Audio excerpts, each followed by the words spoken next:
कविता अपने माता पिता की बहुत लाडली थी।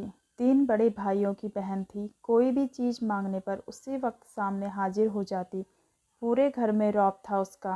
पूरे परिवार और नौकरों पर राजकुमारी की तरह हुक्म चलाती थी कविता। स्कूल में भी पूरा रौब था उसका। बड़े घर की लाडली जो थी वह। ऐसे ही उसने कॉलेज में दाखिला लिया। उसके ठाट बाट बड़ी गाड़ी में आना जाना, हर दिन नया फैशन देखकर हर कोई उससे दोस्ती करना चाहता था। थोड़े ही दिनों में उसके बहुत से दोस्त बन गए। पूरे कॉलेज में उसकी अपनी ही एक पहचान बन गई थी। इन दिनों उसके घर एक रिश्ता आया। खानदानी लोग थे और पापा की पुरानी जान पहचान थी उसके साथ। कविता के साथ कोई ज़बरदस्ती नहीं थी, पर कविता ने फिर भी हाँ कर दी, क्योंकि वह अपने परिवार से बहुत प्यार करती थी। वह जानती थी कि वह लोग उसका अच्छा ही सोचेंगे। लड़के का नाम राज था। राज काफ़ी पढ़ा लिखा और समझदार लड़का था। ससुराल वाले भी बहुत अच्छे थे। ससुराल में कविता की जगह वैसे ही थी जैसे कि मायके में। कोई भी कार्य कविता की सलाह के बिना नहीं होता था। सबकी लाडली बहू बन गई थी वह। फिर उसके घर एक बेटे का जन्म हुआ।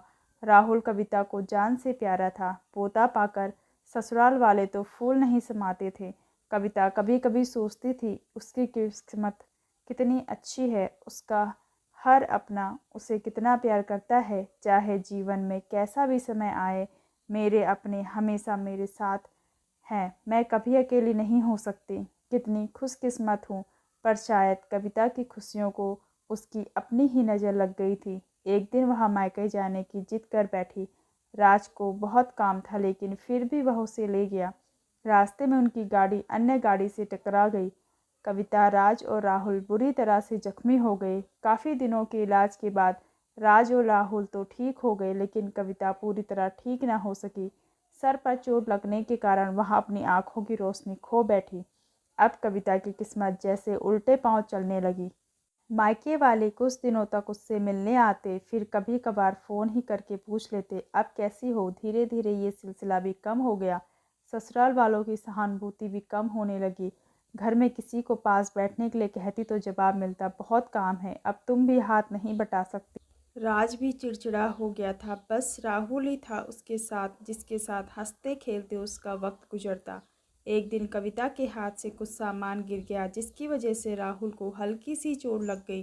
कविता के सास ससुर ने राहुल को उससे अलग कर दिया कि कहीं उसके न देखने की वजह से बच्चे का कोई नुकसान न हो जाए। कविता अंदर से ही टूट चुकी थी। एक दिन उसने सबके सामने मायके जाने की इच्छा रखी तो राज उसे तुरंत मायके छोड़ आया, जैसे कि वह भी यही चाहता था।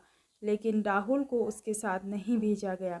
कविता को लगा कि वह 3-4 दिन ही वहाँ रहेगी तो थोड़ा हवा पानी बदल जाएगा, क्योंकि वह कितने दिनों से कहीं भी बाहर नहीं गई थी। घर वाले भी इतने दिनों के बाद उसे देखकर कितने खुश होंगे।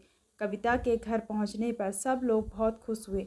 खाने में सब कुछ कविता की पसंद का ही बना था।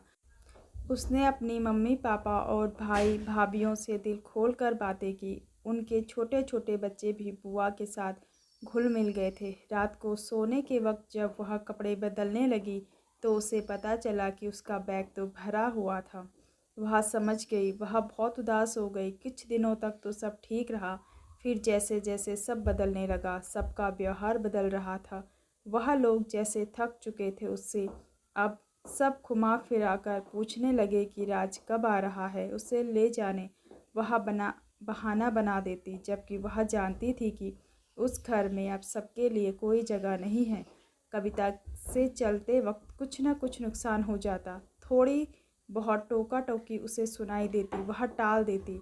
एक दिन उसके हाथ से लगकर एक कीमती फूलदान टूट गया। छोटी भाभी ने बहुत हंगामा मचाया। कविता को अपने घर ले गया। कविता को अपने परिवार वालों से उम्मीद नहीं थी। जिस कविता के कहने बिना घर से एक पत्ता नहीं हिलता था, उस घर के लिए वह आप बोझ बन चुकी थी। राज के साथ ससुराल आते वक्त वह बहुत खुश थी, क्योंकि वह अपने घर जा रही थी, अपने जिगर के टुकड़े राहुल के पास। परंतु यह खुशी भी कुछ पल की ही थी। सारा बंदोबस्त पहले ही किया हुआ था। कविता को सीधा ऊपर वाले कमरे में पहुंचा दिया गया। राहुल से दूर रहने की सख्त चेतावनी दी गई। उसे अब लगने लगा कि मैं सब पर बोझ बन चुकी हूँ।